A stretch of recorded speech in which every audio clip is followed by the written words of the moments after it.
Hi, this is Michael Williams with the Knoxville Daily Sun, and today I'm interviewing William Lee Golden, a country music legend who is a member of the legendary group, the Oak Ridge Boys, has been for more than half a century now. And we are speaking to him live about an upcoming concert they've got coming up in Pigeon Forge, Tennessee. William, thank you for joining me this morning. Yes, sir, Mike. And it's a sad day for us here in Nashville, and I know it is for the people in the Smoky Mountains with the news today of losing Dolly Parton. And it's been heart-wrenching for all of us that knew her. And anyhow, I just heard that news myself, so, but here, yeah, I'm looking forward to speaking with you here today. I know that y'all are close to Dolly there because she's from that area. Absolutely. But yeah, we're talking today about the Oak Ridge Boys coming to Pigeon Forge again. Here, and it's coming up here, I guess, on September a week. It's a month from today, I guess. Yeah, I believe so. 25th. Yeah, 1 month from today. So we're excited to be there, and excited to be coming back to Pigeon Forge. You know, that's one of our favorite places to play, is Pigeon Forge there. We play at the Country Tonight Theater, and we've got a long run there of coming about every year. Remember coming twice a year. We'd come in the spring and in the fall. So, but yeah, the Oak Ridge Boys in the past 3 or 4 years, you know, we've had a couple of losses in our group. Right. We lost our longtime tenor singer, Joe Bonslow, and we have a brand new generation of young singers with us now. We got Ben James, he's from North Carolina, Hickory, North Carolina originally, but he's our new tenor singer. He was in his 20s when he joined us 3 years ago. I got grandkids older than Ben James. But to have these young guys in here, to have Ben and Aaron Lee McCune, who is one of the greatest young bass singers that I've ever heard. But these guys are a brand new generation of Oak Ridge Boys now to take it. You know, none of us started the Oak Ridge Boys. I joined in 1965. Dwayne Allen joined in 1966. So we've been singing together. Started singing together 60 years ago now. Oh, wow. And I knew Dwayne for about a year before Oak Ridge Boys hired him. But we got these two young guys that's our bookends on each side of us. It's just been, it's been healing, Mike, for the past 3 or 4 years, having these young guys come in and help us. You know, Richard Sterban, he's been out of commission with us for about a year and a half now. He was dealing with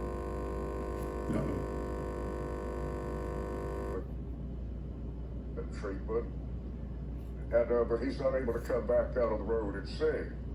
So we've got this young Aaron Lee McCune, and again, he's one of the greatest bass singers I've ever heard in my life. He's a young kid too, and but him and Ben James have added a whole new spark to the Oak Ridge Boys, and it's took our music back to kind of how it felt when we first joined this group.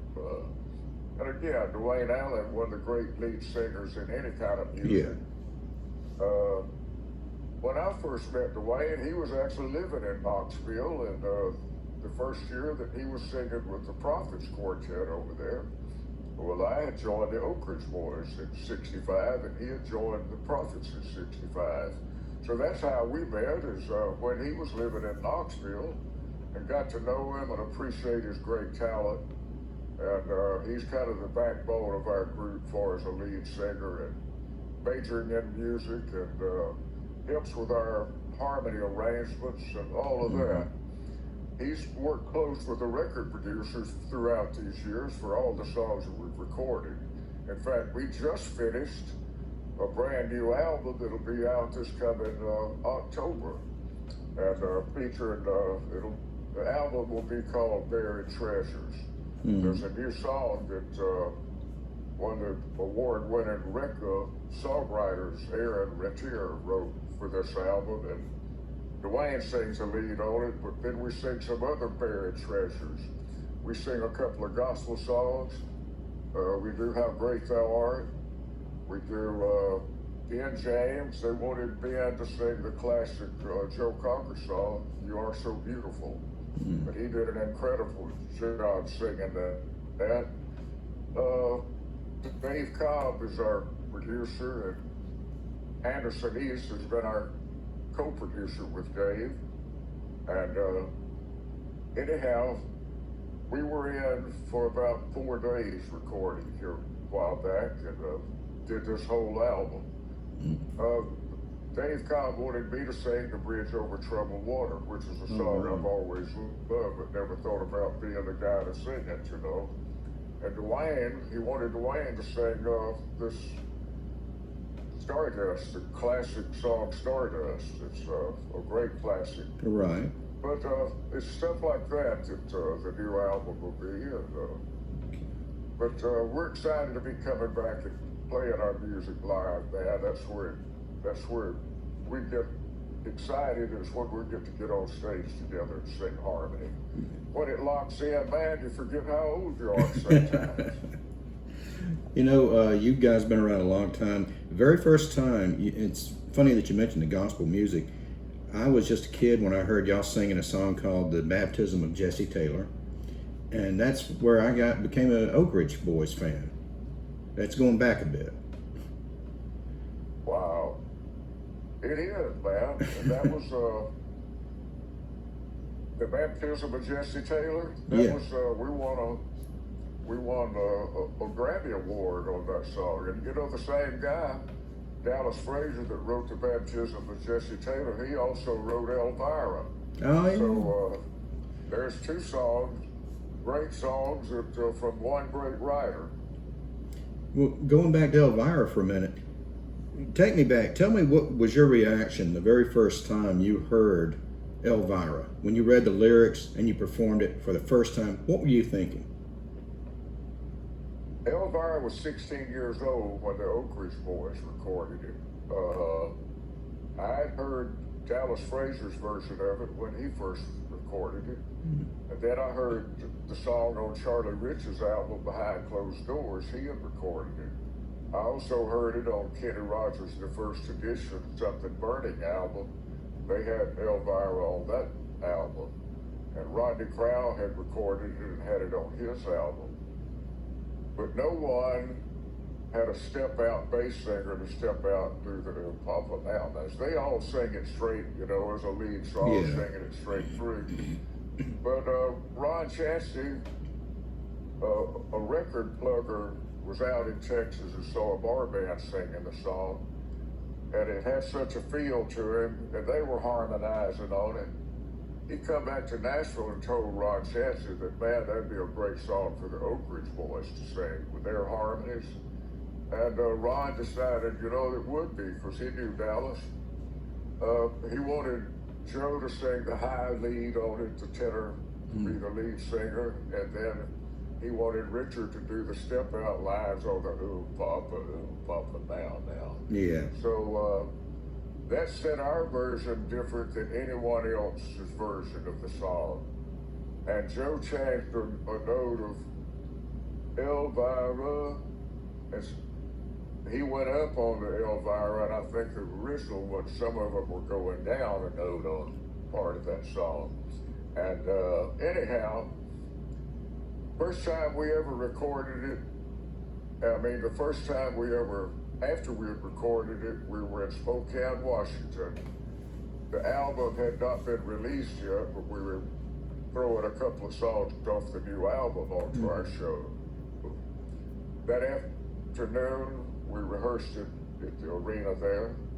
That night, we just dropped it in the middle of the show, said we'll just put it in there and see how it feels, and we'll keep going on. We sang Elvira. At the end of that song, I've never heard a crowd explode in enthusiasm and cheering, and went on and would not stop, man. They kept going, and we backed up and looked at each other and said, well, what do we do now? Because they still wouldn't stop. We're just standing there, and they're going on. Said, well, let's sing it again. We sang it again, and it was the same reaction. They would not stop doing it. We wound up singing it 3 times. And we thought this could be just a fluke, you know, what happened here that these people like that song.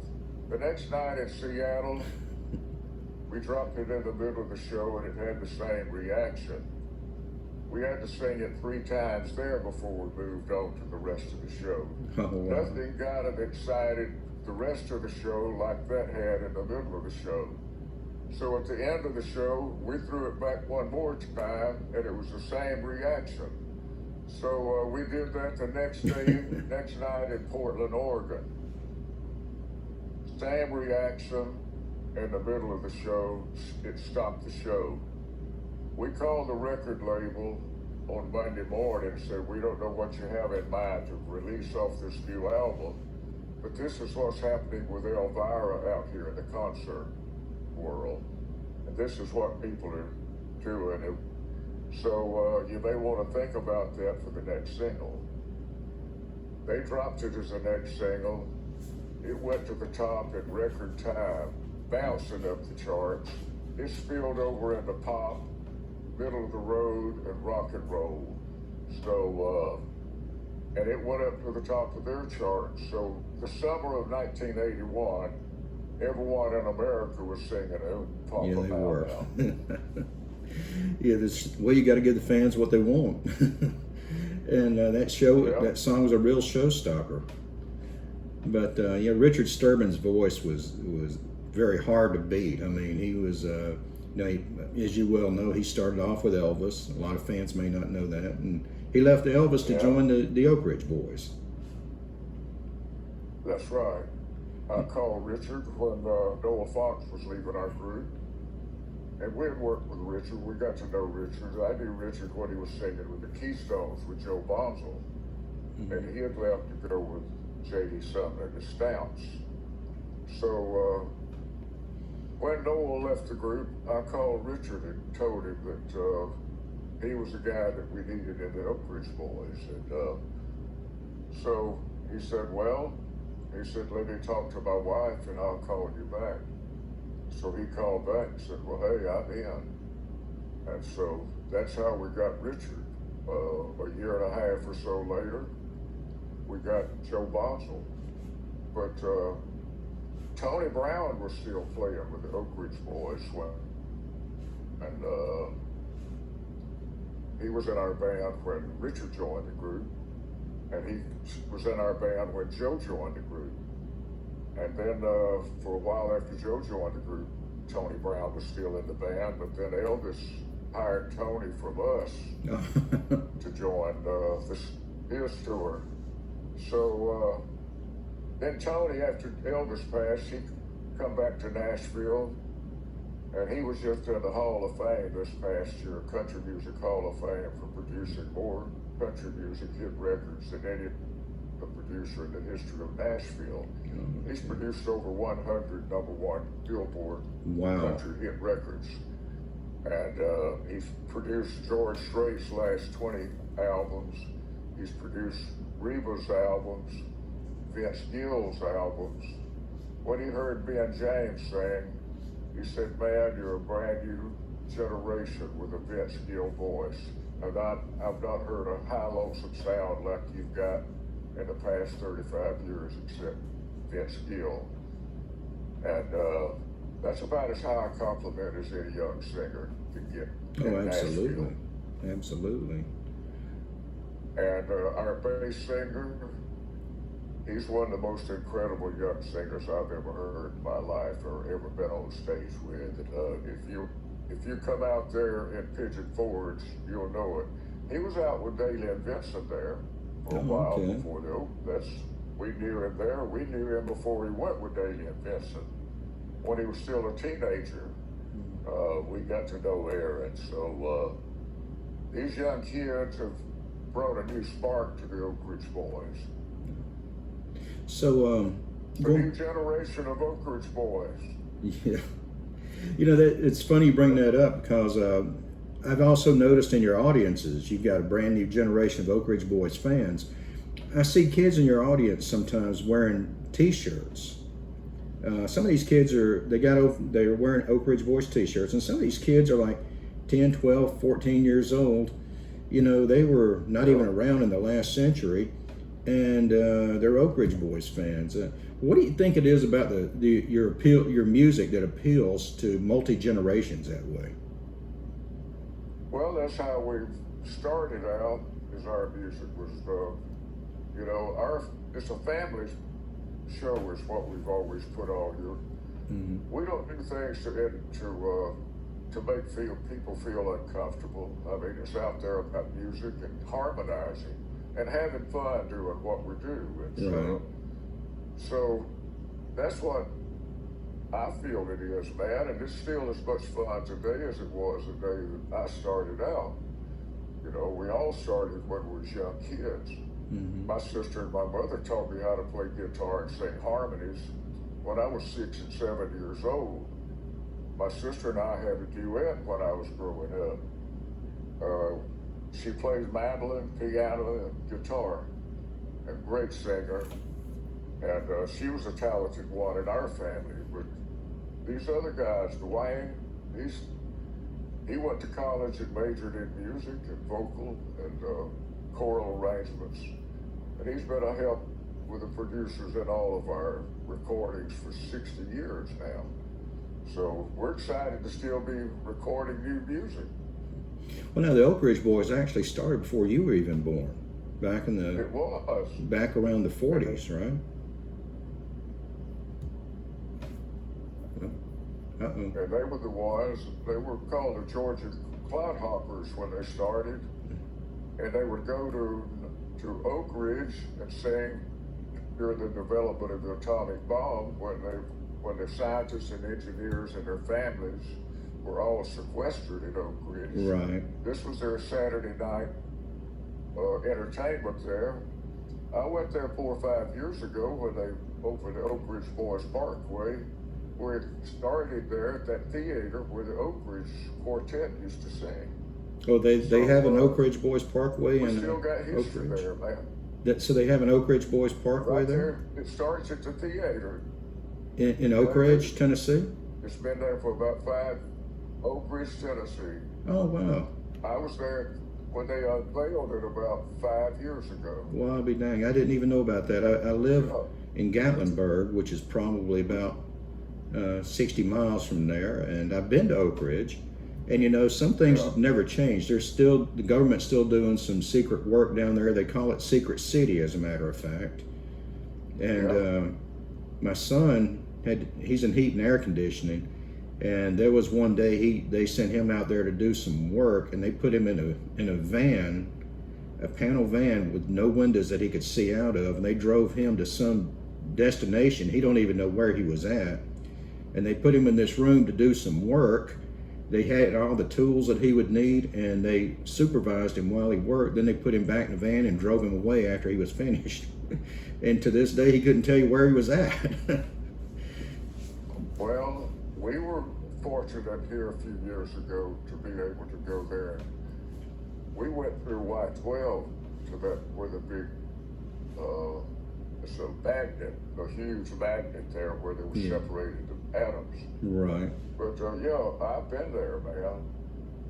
And if you had any metals on you, you couldn't get close to it. Mm.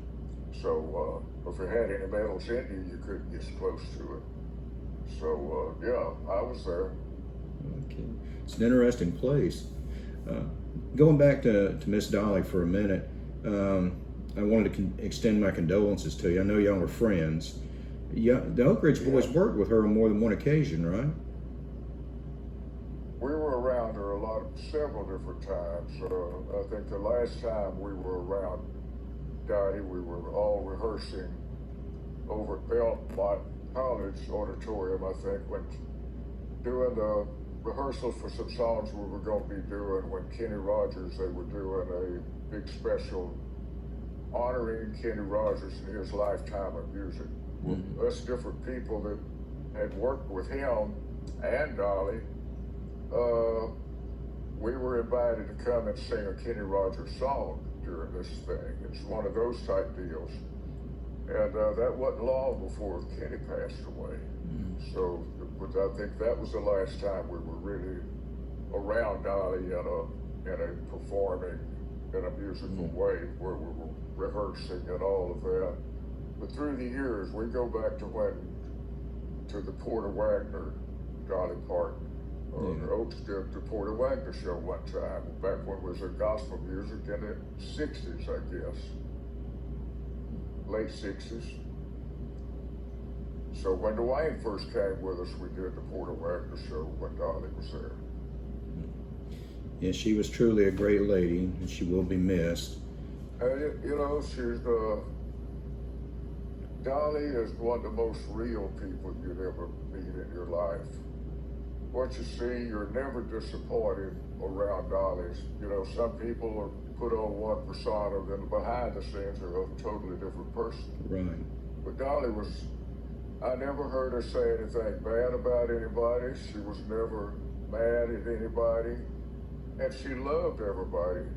I mean, it was a real deal with her. She had a deep love for everybody, and especially people that liked her music and appreciated her talent. But she was a wonderful person. And of all the people that we've lost, that's probably one of the greatest losses Nashville's had that I can remember. And me as well. You know, 10 years ago, Gatlinburg was the scene of a horrific wildfire that destroyed over 2,000 buildings, killed 14 people, and left over 900 families homeless. And Dolly immediately shot a commercial when she, in her very gentle voice, assured the people of Gatlinburg that she was going to be there to help. And she did. She put on a telethon, raised more than $10 million for those people who lost their homes. And then she gave each family $1,000 a month for 6 months. But on that 6 months, she had a surprise for them. Whenever they went down there to collect that last check, she gave each family $5,000 instead for each member of the family. And I've heard more than one person say that without her, they couldn't have gotten back on their feet. She was truly the angel of the Smokies. And she never forgot where she came from. No. She took that loving spirit everywhere she went to. Yeah, Pittman Center, where she came from, is just a tiny little town, but it produced such a wonderful, wonderful person. So, Richard, how's Richard's health? Is he getting any better? He got through all of his treatments before that he had last year, and he's been in for some more scans and things, and he's recently started another round of chemo, and I guess radiation coming up after that. But he found a spot on his lung. You know, he was dealing with pancreatic cancer, and so I think they found a spot on his lung too that they're trying to take care of that while they can. I've had the pleasure of interviewing him twice in the past, and Joe once, and both of them were really wonderful interviews, great people. Now, getting back to your upcoming album, how many albums have y'all recorded now? Man, that's a great question, and I wish I knew that answer, but we've done 6. This is the 6th album we've done with Dave Cobb producing. Dave's winning all the awards with Chris Stapleton, you know, the Grammy Awards, all the big awards for Chris Stapleton, since Chris has been winning awards. But he also, Dave Cobb produces the Red Clay Strays, who is now the group of the year, and a hot young band from down where I grew up, close to where I grew up, down in South Alabama. They're from Mobile, I'm from east of there over in Bruton, Alabama. Oh, okay. Bruton. That's a small town, ain't it, Bruton? It is. It's mainly, it was built by the timber barons back in the day, and it's still a big, big lumber yard. It's still a big timberland center, really. The first bank in Alabama was built in Bruton, Alabama, so. Oh, wow. And it was built by, there's 500,000 acres in South Alabama and Northwest Florida that's owned by the families out of Bruton. the T.R. Miller Mill Company and the Macmillan families. Okay. But but I grew up on a farm, man, a cotton and peanut farm. That's where I grew up, and singing, driving tractors, singing, and with my sister playing music. Later on, our little brother joined. We had a trio, and when I was in high school, I sang in my first quartet, the FFA quartet, Future Farmers of America, and we would compete with other school chapters, and we won all the competitions with our quartet that we entered in. So that's where I fell in love with four-part harmony, and I fell in love with the Oak Ridge Boys singing when they had 2 albums with Warner Brothers in 1962. Oh, okay. And they had Oak Ridge Boys, Sounds of Nashville, and it was during the folk era, and they had a folk album called Oak Ridge Boys, Folk-Minded Spirituals for Spiritual-Minded Folks. But those were the 2 albums that really turned me on to the group. Then they had a personnel change with a baritone singer that I thought was the best ever, and Gary McSpadden, and was singing with them. And but I went to Nashville and talked. I knew they were playing there, and I went up because I'd met them at different concerts down south. But I went and told them that if they ever made another change, I'd like to try out for singing baritone with them. And a couple of months later, they gave me a call. And I tried out, got the gig.